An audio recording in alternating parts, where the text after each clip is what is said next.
Hello everyone, welcome to digital maths. कल हमने basic paper 2 का सेक्शन ए डाला था। आज हम लोग स्टैंडर्ड मैथ्स का पेपर 2 का सेक्शन ए डाल रहे हैं। बहुत सारे स्टूडेंट्स बोल रहे थे सर आपने बेसिक डाला इसलिए हमने स्टैंडर्ड नहीं देखा, स्टैंडर्ड डालोगे तो बेसिक नहीं देखेंगे। भाई क्वेश्चन के ऊपर टैग नहीं है कि स्टैंडर्ड का है या बेसिक का है, आप सिर्फ सॉल्यूशन कीजिए। क्वेश्चंस तो किसी में भी पूछ सकते हैं, बेसिक पेपर में भी आ सकता है, स्टैंडर्ड में भी आ सकता है। हाँ, वेटेज डिफरेंट होता है वो बात अलग है, बट क्वेश्चंस के ऊपर कोई टैग नहीं है।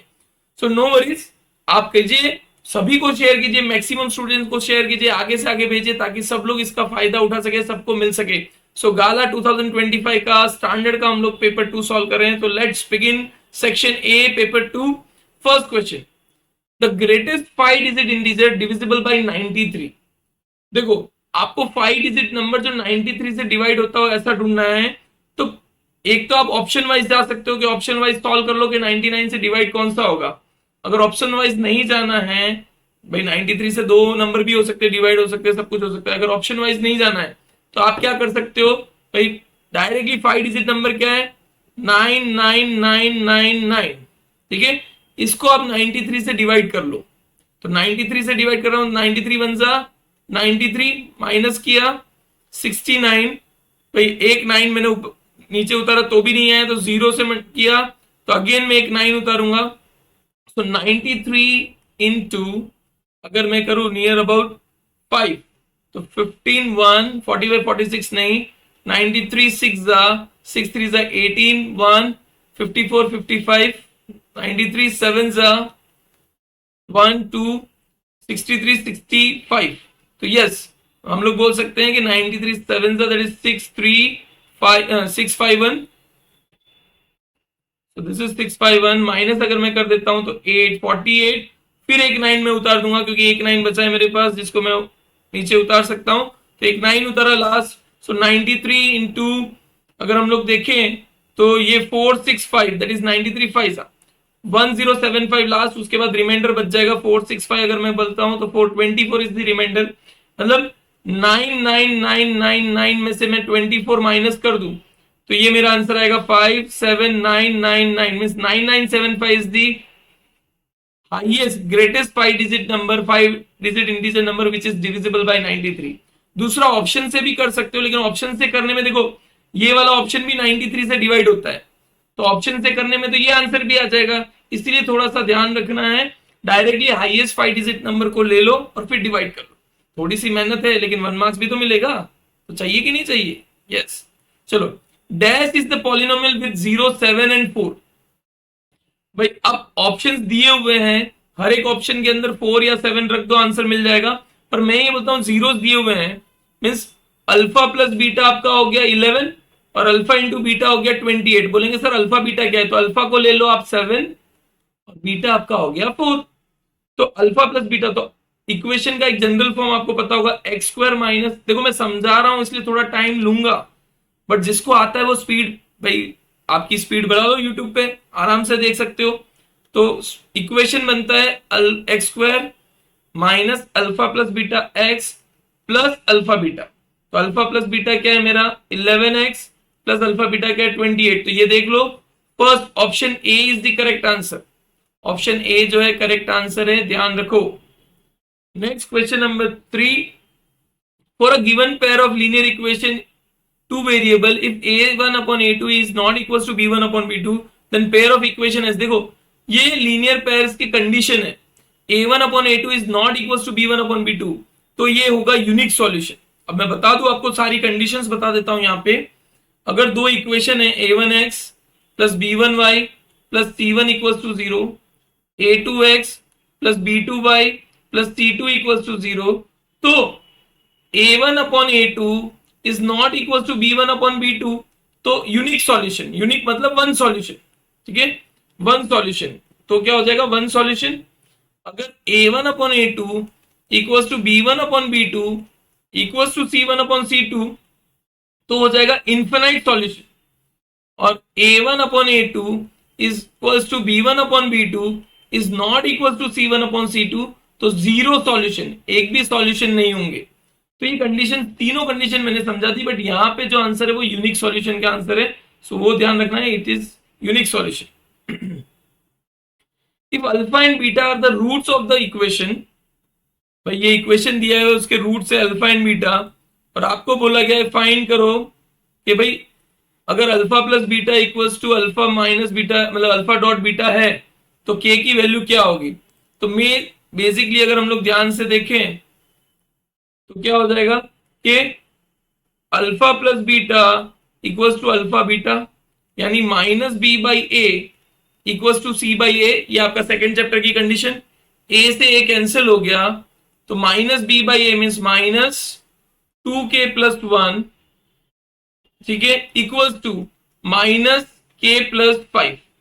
इसको अगर हम लोग सॉल्व करते हैं, minus 2k minus 1 equals to minus K minus 5, ये हो जाएगा माइनस 2k प्लस के इक्वल्स टू माइनस 5 प्लस 1, यानी माइनस के इक्वल्स टू माइनस 4। तो के की वैल्यू क्या आ गई, के की वैल्यू हो गई 4, यानी ऑप्शन सी जो है आपका करेक्ट आंसर है।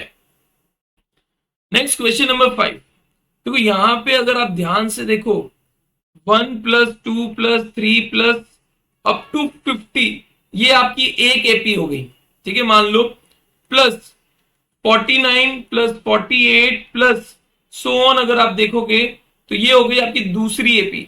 दोनों एपी को अलग अलग से फाइंड करके आप कर सकते हो। जैसे फर्स्ट एपी का अगर मैं लूं a plus n minus 1 p, ये फर्स्ट एपी का एडिशन हो जाएगा। सेकंड भाई सम फाइंड करना, सॉरी nth टर्म फाइंड नहीं करना है, सम फाइंड करना है, तो सम फाइंड करेंगे। सम कैसे करेंगे, तो n by 2 in bracket a plus a n, ये हो गया फर्स्ट का। दूसरे का n by 2 n dash by 2 a dash plus a dash n by 2, ठीक है। अब n कितना है, यहाँ पे 50 है, 50 अपॉन 2, यहाँ पे a मेरा 1 है और a n मेरा 50 है, ठीक है। यहाँ पे n क्या है, यहाँ पे देखो 49 टर्म्स आ रहे हैं, 1 से लेके 49, तो 49 अपॉन 2 प्लस a डैश मतलब 49 प्लस a n डैश मतलब 1, तो ये आपका हो गया। अब 50 अपॉन 2 अगर आप देखोगे तो हो जाएगा 25। यहाँ पे भी 49 प्लस 1, ये मल्टीप्लीकेशन में प्लस साइन नहीं आएगी, गलती से प्लस साइन लग गया है, तो 2 इंटू 25, भाई 49 प्लस 1 इज 50, तो 25। तो यहाँ पे अगर आप देखोगे तो 25 इंटू 51 प्लस 49 इंटू 25, तो दोनों में से 25 कॉमन निकाल सकता हूं, तो ये हो जाएगा 25 इन ब्रैकेट 51 प्लस 49, 51 प्लस 49 100 होता है, तो आंसर आएगा 2500, मतलब option B is the correct answer. 2500 option B correct answer होगा। Question number 6। In triangle ABC and DEF, AB is parallel to D, AB upon DE equals to BC upon FD। तो यहां पे हो गया आपका AB upon DE, ठीक है, और BC upon EF, sorry BC upon FD है, EF नहीं है, यहाँ पे FD दिया हुआ है। सो ये और इसका रिलेशन, मतलब मैं बोल सकता हूं if dash then angle are triangles are similar, कौन सा एंगल इक्वल होगा तो सिमिलर होगा। तो पहले तो ट्राइंगल्स बना लेते हैं जिस फॉर्म में उनको सिमिलरिटी दी हुई है, ए बी और सी, और दूसरा जो ट्राइंगल है उसकी सिमिलरिटी के हिसाब से देखें ए बी के हिसाब से डी है, तो मैं बोल सकता हूं, और बीसी के हिसाब से एफ डी है। यहां पे कहीं ना, चलो ठीक है, ए की जगह पे आपका ई आ जाएगा, बी की जगह पे आपका डी आ जाएगा और सी की जगह पे एफ आ जाएगा। तो A B upon DE, A B upon मतलब ये वाली साइड अपॉन ये वाली साइड दी हुई है, ठीक है, और F B C, B C upon F D दिया हुआ है, B C upon F D दिया हुआ है। तो एंगल आपका जो है बी और डी इक्वल होना चाहिए सिमिलरिटी के लिए, तो बी और डी कौन सा है, ऑप्शन सी। तो एंगल बी और एंगल डी इक्वल होना चाहिए ऑप्शन सी के हिसाब से। क्लियर। देखो शांति से कीजिएगा, ट्राई कीजिएगा आराम से, पहले खुद कोशिश कीजिए फिर वीडियो को आगे बढ़ा के जाइए। जैसे कि ये है अभी क्वेश्चन है तो उसको सॉल्व करने की कोशिश कीजिए, नहीं आता है तो वीडियो देखिए आराम से, बट जल्दबाजी मत कीजिए, आपकी प्रैक्टिस के लिए है। तो ज्यादा से ज्यादा स्टूडेंट को शेयर करो, आप खुद भी सीखो, दूसरों को भी सिखाओ। चलिए, triangle ABC with vertices A 7,0, B 0,8 and C 7,8 is an dash angle triangle equilateral. तो इसमें ए बी बी सी और AC फाइंड करना पड़ेगा। अब डिस्टेंस फॉर्मूला खाली पहले एक बार लिख देता हूं, x2 minus x1 whole square plus y2 minus y1 whole square. तो ए बी क्या हो जाएगा, ए बी मेरा हो जाएगा 7 minus 0 whole square plus 0 minus 8 whole square. तो ए बी क्या है, root 49 plus 64 equals to root 113। ये ए बी की वैल्यू हो गई।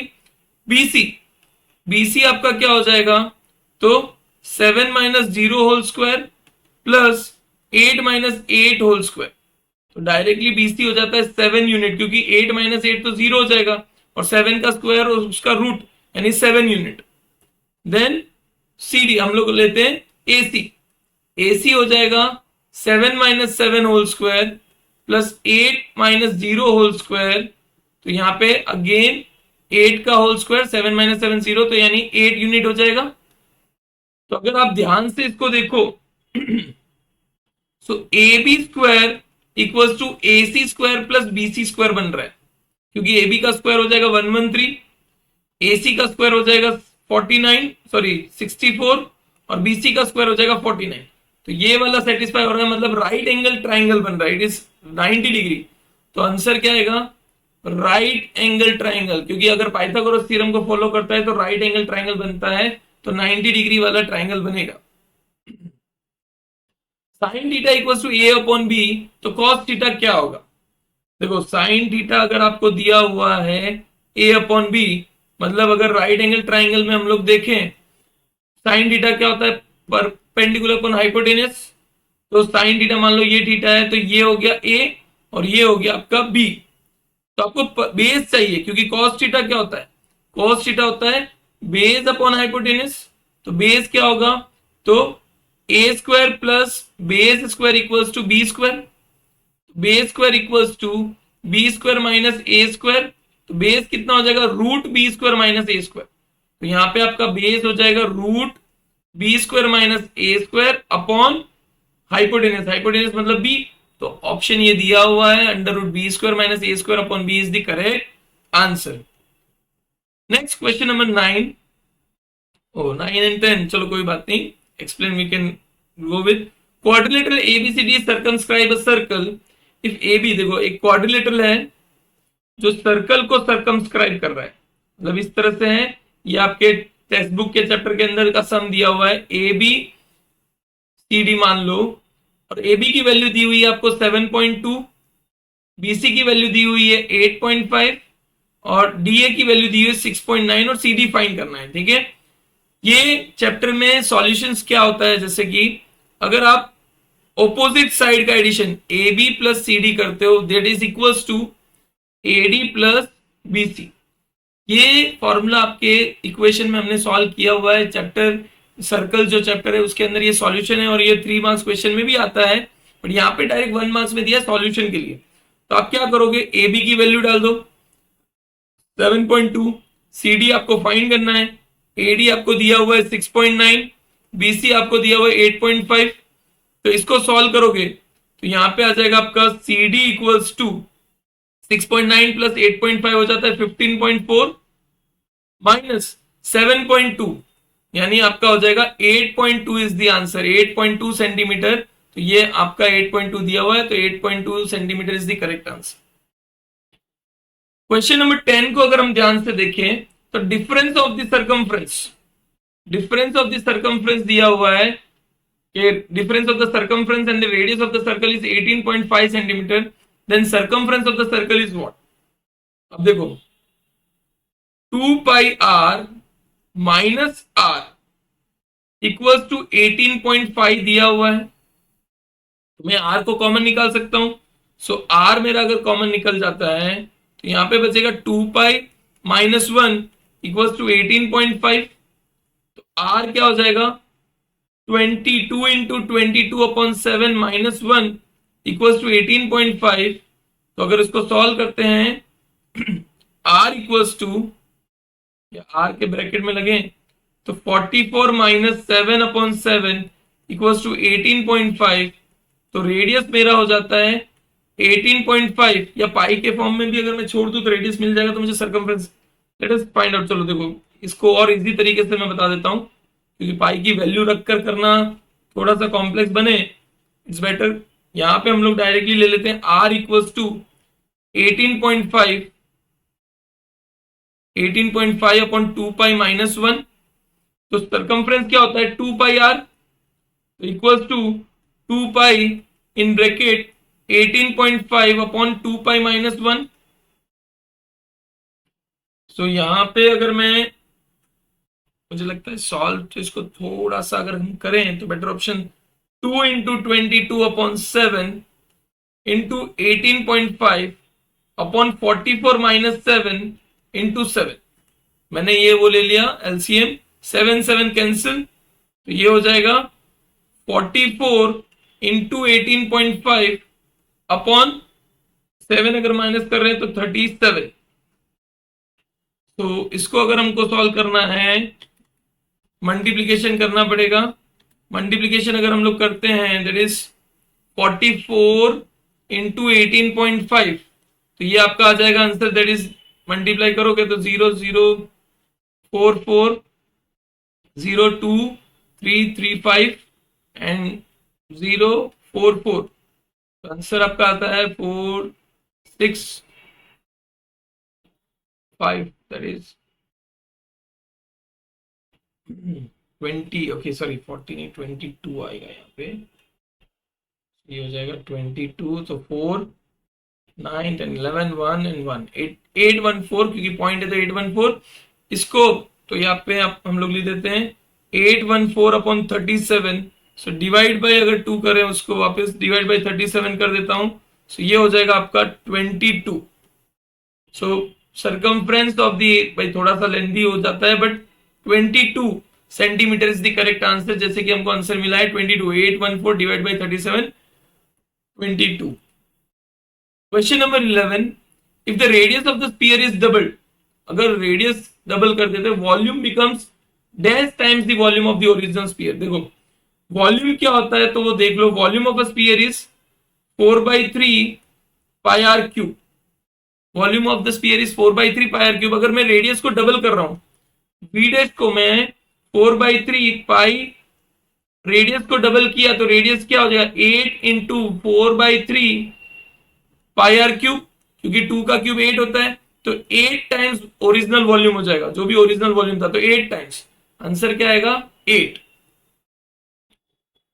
भाई देखते देखते क्वेश्चन 12 तक पहुंच चुके हैं, तो प्लीज थोड़ा सा आराम से सॉल्व कीजिए, समझे फिर उसके बाद कीजिए, और दूसरों को भी बताइए कि इस तरह से सॉल्व, खाली कॉपी पेस्ट मत कर लेना। So if the mean of the following frequency is 2.6, भाई मीन आपको दिया हुआ है, then y equals to what. भाई मीन आपको 2.6 दिया है तो पहले xi fi फाइंड करो, तो 1 4 जा 4, fi xi बोलो, xi fi बोलो, that is your choice, fi xi 4 10 3y 4 10, और इसका सम करेंगे तो 14 प्लस 14 28 प्लस 3y, इसका सम हो जाएगा सिग्मा fi xi। तो x bar equals to sigma fi xi upon sigma fi, तो सिग्मा fi भी करना पड़ेगा, तो सिग्मा fi आपका हो जाता है 9 10 12 प्लस y। मीन दिया हुआ है 2.6 इक्वल्स टू 28 प्लस 3y अपॉन 12 प्लस y। इसको मल्टीप्लाई करेंगे हम लोग तो 12 into 2.6 that is 24 plus 7.2 means 31.2, that is check भाई, हो जाएगा आपका 72.8, 12 into then plus 2.6y equals to 28 plus 3y, तो यहां पे हो जाएगा 72.8 माइनस 28, तो 72.8 minus 28 if we are doing, तो आपका आंसर आ जाएगा 44.8 इक्वल्स टू 0.4y, तो y इक्वल्स टू क्या हो जाएगा 44.8 अपॉन 0.4, यानी 44 अपॉन 4। कुछ गड़बड़ आ रही है कहीं ना कहीं, कंफ्यूजन, कुछ मिस्टेक। एक बार sigma fi 4 5 9 10 11 12 12 upon y, 4 1s are 4, 2 5s are 10, 3 y's are 3y, 4 1s are 4, 2 5 2s are 10, so 14 plus 14 28 plus 3y, so x bar, the mean of the following distribution is 2.6, तो X bar equals to 3 sigma F X I. अच्छा 28 plus 3y, हाँ 3y में उस तरह से गया तो 3 minus 2.6 is 0.4 only. 72.8 minus 44 minus 28, 44.8 divided by 4 0. Divided by 0.4, so answer should be 112 कि y की वैल्यू 112 आ रही है। Let me check 3y 112। एक बार फिर से देख लेते हैं क्योंकि कुछ ना कुछ गड़बड़ आ रही है। एक बार फिर से ट्राई कर लेते हैं। गड़बड़ी आनी नहीं चाहिए क्योंकि ऑप्शंस में है ही नहीं, कैसे पॉसिबल होगा। तो पहले F I x I find कर ले। 4 1 जा 4, 2 5 जा 10, 3 इंटू वाई इज 3y, 4 1 जा 4, 2 5 जा 10। सिग्मा एफ आई अगर हम लोग ढूंढ रहे हैं तो 9 10 11 12, 12 प्लस वाई आपका सिग्मा एफ आई एक्स आई, और सिग्मा एफ आई एक्स आई आपका हो जाएगा 4 प्लस 4 8, 28 प्लस 3y। भाई एक्स बार इक्वल्स टू होता है sigma F I x I upon sigma F I. बात तो वही होती है, इस तरह से ही होता है, पता नहीं क्या हो रहा है। 2.6 इक्वल्स टू 28 मेरे ख्याल से 2.6 के साथ मल्टीप्लिकेशन में ही कुछ गड़बड़ की होगी, but let's see. 28 plus 3y अपॉन 12 प्लस y। सो यहाँ पे अगर 12.6 से मैं मल्टीप्लाई कर देता हूँ, yes 12 let us check 12 into 2.6। हाँ यहाँ पे देखो 12 इंटू 2.6, यहीं पे गड़बड़ी हो गई थी। 0 4 2 6 2 12 1 एंड 7, सो 2 1 31.2। सो ये हो गया 31.2 plus 2.6y equals to 28 plus 3y। So ये हो जाएगा 3.2 इक्वल्स टू 0.4y, तो y equals to 3.2 upon 0.4 equals to 8।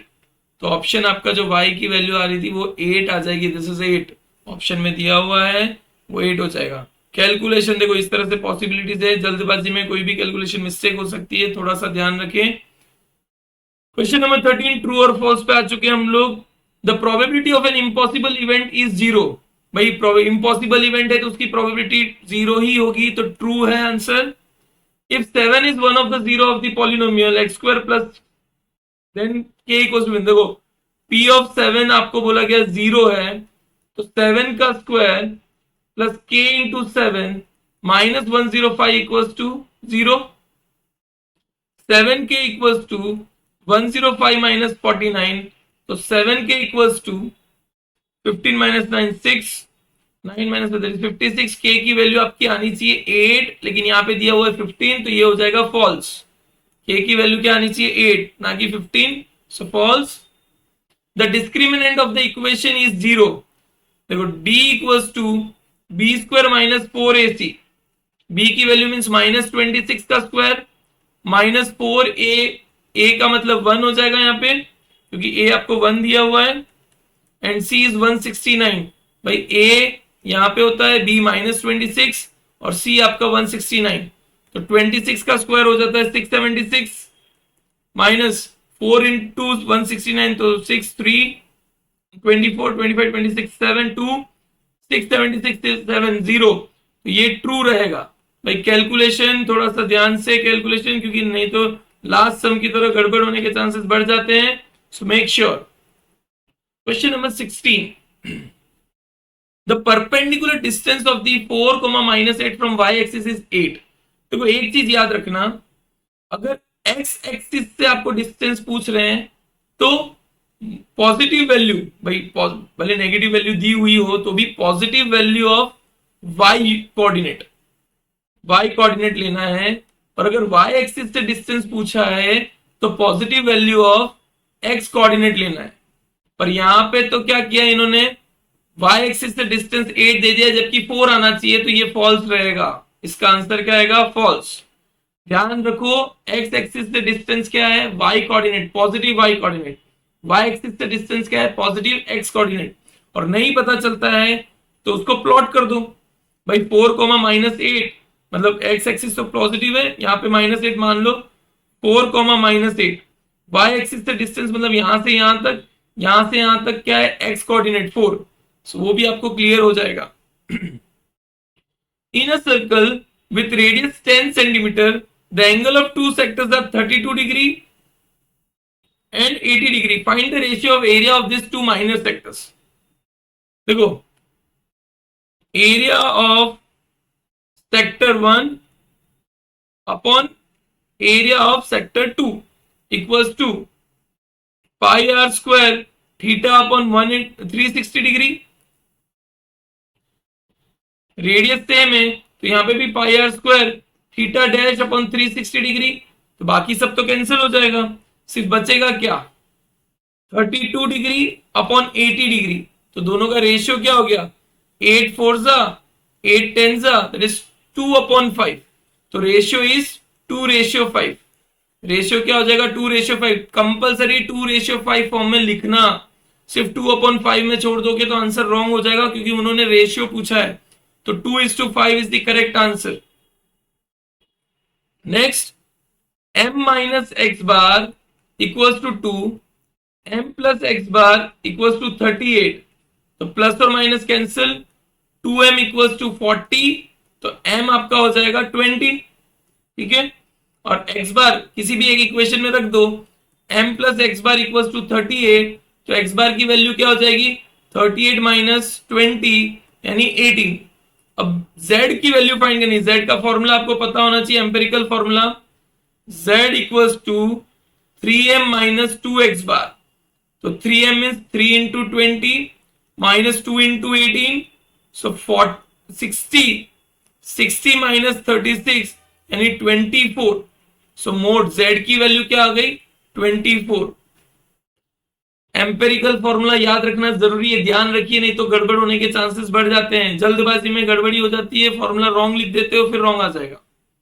LCM of 72 and 225, भाई 1 मार्क का है तो मैं तो डायरेक्टली करने का सोचता हूं भाई। 3 से डिवाइड होगा, 3 24 जा, 3 75 जा, 3 8 जा, 3 25 जा, फिर उसके बाद 8 से हो जाएगा और 25 2 से करने से कोई मतलब नहीं है, तो मल्टीप्लाई कर लो भाई। 25 इंटू 8 इंटू 3 3 9, तो 72 इंटू 25, दैट इज अगर आप कर लेते हो तो डायरेक्टली आपका आंसर भाई 72 इंटू 25 किया, 0 2 2 जा 4, 7 2 जा 14, 5 10 1, तो 35 36, तो ये हो गया 1800। तो एलसीएम क्या आ गया, 1800। LCM of the question is 1800। The roots of the quadratic equation 6x square minus 13m plus m are reciprocal of each other. Reciprocal का मतलब होता है alpha equals to 1 upon beta. Alpha into beta क्या हो जाएगा, c by ए, मतलब यहाँ पे तो अल्फा बीटा क्या आ गया, अल्फा बीटा इक्वल्स टू 1, तो c बाई ए, तो c इक्वल्स टू a। भाई यहाँ पे alpha beta c by A होता है, मैं यहाँ पे लिखूं c upon a equals to 1, तो c इक्वल्स टू a, तो m equals to 6। Direct m की वैल्यू क्या मिल गई, 6 मिल गई।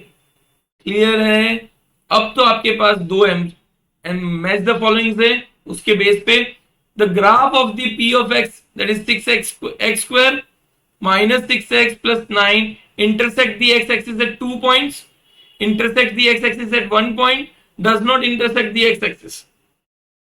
देखो यहां पे ये इक्वेशन है x square minus 6x plus 2, इसका सिर्फ डिस्क्रिमिनेंट फाइंड कर लो एक तरफ से। क्वाड्रेटिक इक्वेशन है, 2 पॉइंट पे इंटरसेक्ट करेगा ये पक्का है, लेकिन अगर क्वाड्रेट जो बोलते हैं ना कॉम्प्लेक्स नंबर्स आते हैं, रियल नंबर्स नहीं है, तो वो कहां इंटरसेक्ट करेगा, वो किस तरह से कंफ्यूजन करेगा। So X square minus 6x plus 9 को अगर मैं फैक्टराइज करूं तो ये हो जाता है x माइनस 3 होल स्क्वायर, मतलब ये जो ग्राफ है वो सिर्फ एक पॉइंट पे इंटरसेक्ट करेगा, क्योंकि उसके फैक्टर्स जो है सिर्फ एक ही आ रहा है, x equals to 3 x equals to 3।